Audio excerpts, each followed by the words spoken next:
My dear students, welcome back to my channel. आज हम लोग पढ़ेंगे कक्षा 9 गणित त्रिभुज प्रमेय 6.1। बहुत ही महत्वपूर्ण प्रमेय है।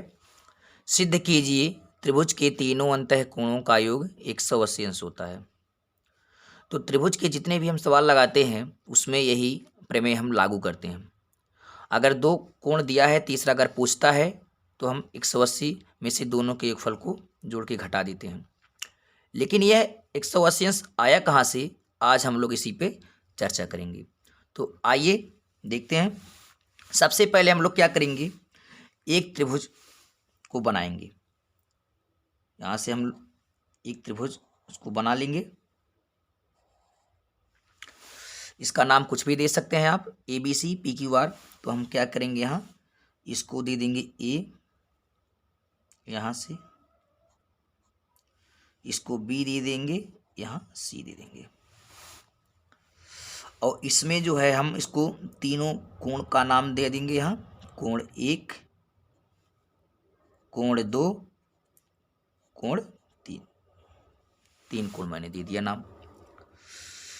अब इसको सिद्ध करने के लिए सबसे पहले हम क्या करेंगे, लिखते हैं। जो चीज़ हमें दिया गया होता है उसको हम लिख लेते हैं। तो हमें क्या दिया है, वैसे तो कुछ दिया नहीं, लेकिन यहाँ पे हम लोग लिख देंगे कि ABC एक त्रिभुज है। ABC एक त्रिभुज है। त्रिभुज का प्रतीक हम लोग लिख लेंगे। उसके बाद लिखते हैं सिद्ध करना है। जो आपको सिद्ध करना होता है उसको आप लिख देंगे, सिद्ध करना है। क्या सिद्ध करना है कि त्रिभुज के तीनों अंतःकोण, अंतःकोण माने त्रिभुज के अंदर बनने वाले कोण। तो तीन कोण बन रहे हैं, एक कोण, दो कोण, तीन, इन्हीं का योगफल 180 अंश होता है। तो लिखेंगे कोण 1 प्लस कोण 2 प्लस कोण 3 बराबर 180 अंश। यही आपको सिद्ध करना है। सिद्ध करने के लिए आपको करना होगा रचना। बिना रचना के आप सिद्ध नहीं कर पाएंगे। तो तीसरी लाइन लिखेंगे रचना। रचना आप करते हैं। यहां से रचना क्या करना है, जो BC आधार रेखा त्रिभुज का है, इसी के समांतर यहां शीर्ष A या बिंदु A से एक रेखा खींचना है। किसके समांतर हो, BC के समांतर। तो हम लोग एक BC के समांतर जो है इसको एक रेखा खींच लेंगे। इसका नाम आप कुछ भी दे सकते हैं। चलिए यहाँ पे हम M और N एक रेखा खींच दी। किसके समांतर है, BC की। तो रचना आप लिखेंगे कि MN समांतर रेखा खींचा। MN समांतर रेखा खींचा, किसके समांतर खींचेंगे आप, BC के। तो आप लिख देंगे यहाँ, यानी BC जो है वो MN के समांतर हो गई। और समांतर रेखा जब खींचे तो क्या हुआ, यहाँ तीन कोण तो त्रिभुज में 1 2 3 आपने बनाया ही है, और इधर भी एक कोण बन गया, इधर भी। अब कोण कब बनता है आपको पता ही होगा कि जब दो किरण जो है झुकती हैं तो झुकाव से बनी आकृति किरण कोण कहलाती है। जैसे एक किरण यहाँ हो गई और एक किरण इधर हो गई।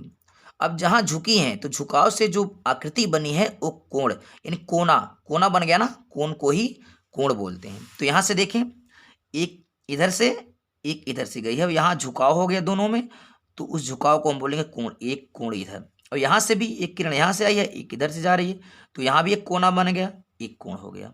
तो तीन कोण यहाँ तक हो गया। इसको हम दे देंगे कोण 4, इसको दे देंगे हम कोण 5 दे देंगे। हमारे पास 5 कोण हो गया। तो अब हम लोग यहाँ पे उपपत्ति करेंगे या सिद्ध करेंगे।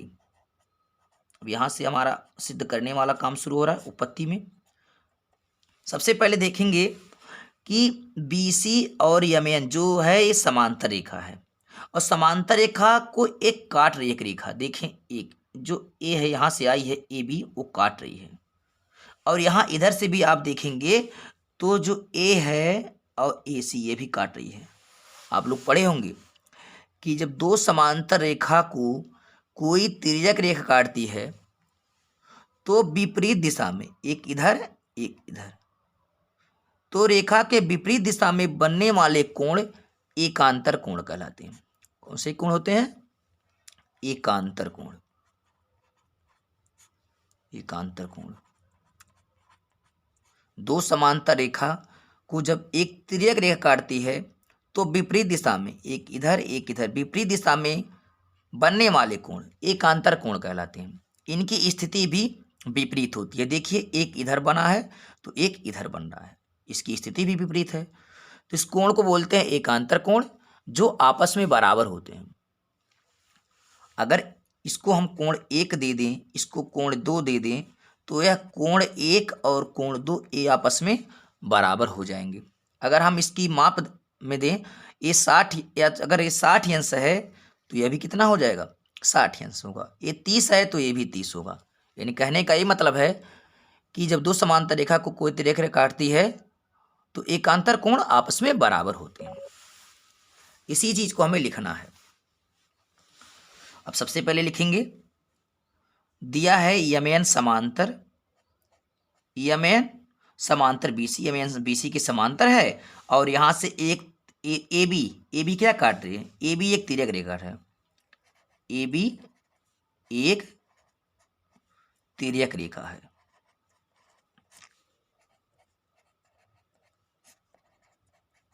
ठीक, इतना लिख दी। यमन बीसी समांतर है और एक ए बी जो है एक तिर्यक रेखा है, और क्या है, और AC भी क्या है, ए बी तिर्यक रेखा है और AC भी इसी समांतर रेखा को AC भी काट रही है। आप लिख सकते हैं ए बी एक तिर्यक रेखा है एवं AC भी एक तिर्यक रेखा है, सी भी तिर्यक रेखा है।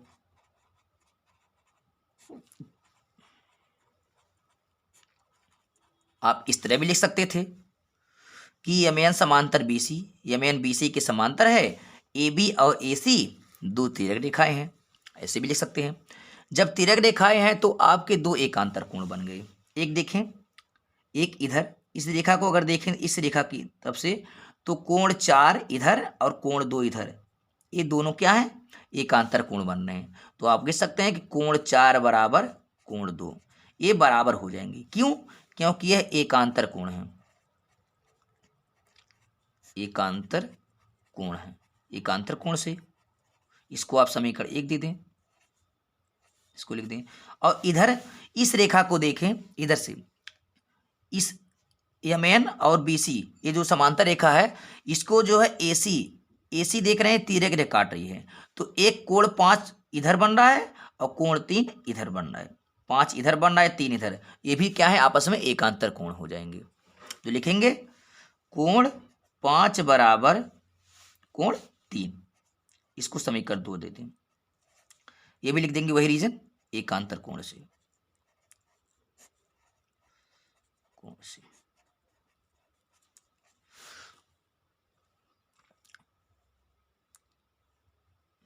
अब इधर देखेंगे, उसके बाद हम पुनः करेंगे, पुनः आप देखेंगे यहाँ पे यमन एक रेखा है, लिखेंगे यमन एक कैसी रेखा है, सरल रेखा है, सीधी रेखा है। अब सरल रेखा है तो इस पे 3 कोण बन रहे हैं। देखिए नीचे, ऊपर नहीं देखिए, नीचे देखिए, कोण 4 इस पे है, कोण 1 और कोण 5, ये क्या है, इस पे 3 कोण बन रहे हैं। और एक ही रेखा पे बनने वाले जब कई कोण बनते हैं एक ही रेखा पे, तो उसको बोलते हैं रैखिक युग्म। ठीक है, एक ही रेखा पे बनने वाले जो कोण होते हैं, दो से अधिक बनने वाले कोण रैखिक युग्म कहलाते हैं, जिनका योगफल क्या होता है, 180 अंश होता है। आप लोग पढ़े होंगे। लिखेंगे कोण 4 कोण 1 कोण 5 रैखिक युग्म के कोण हैं। आप उसको लिख भी सकते हैं, कोण 4 कोण 1 एवं कोण 5, ये तीनों क्या है, रैखिक युग्म के कोण हैं।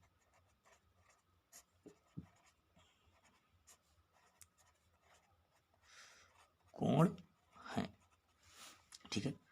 अब पढ़े होंगे रैखिक युग्म के कोण का योगफल कितने का होता है, 180 अंश। तो हम कह सकते हैं कि कोण 4 प्लस कोण 1 प्लस कोण 5 बराबर 180 अंश।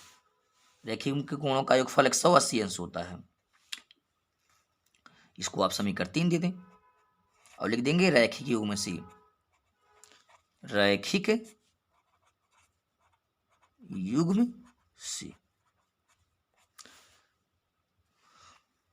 अब क्या करेंगे, यहां पे हमें कुछ कोणों के मान प्राप्त हैं, देखेंगे ध्यान से। यहाँ कोण 4 बराबर कोण 2, यानी कोण 2 बराबर कोण 4, 4 की जगह पे हम 2 कर सकते हैं, हमें मिला है एकांतर कोण से। तो यहाँ जो कोण 4 है इसके स्थान पे हम लिख लेंगे कोण 2।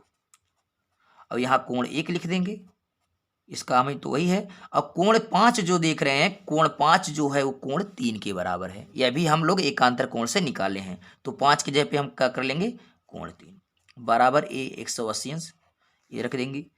अब ये क्या करेंगे, यही जो समीकरण 1 और समीकरण 2 का मान था, इसी को हम लोग समीकरण 3 में रख दिए हैं, लिख सकते हैं।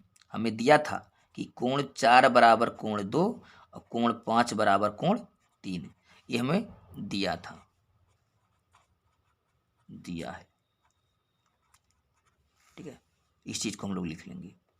अब यहाँ इसको हम क्रम बदल देंगे, क्योंकि तीनों कोण पहले हम लोग यहाँ लिख सकेंगे कोण 1, कोण 2, कोण 3, हम क्रम बदल सकते हैं। योग में क्रम बदल बराबर 180 अंश। और यही हमें जो है सिद्ध करना था कि त्रिभुज के तीनों कोण, कोण 1, कोण 2, कोण 3, इनका योगफल कितने का होता है, 180 अंश का। ये आपका हो गया हेंस प्रूव्ड।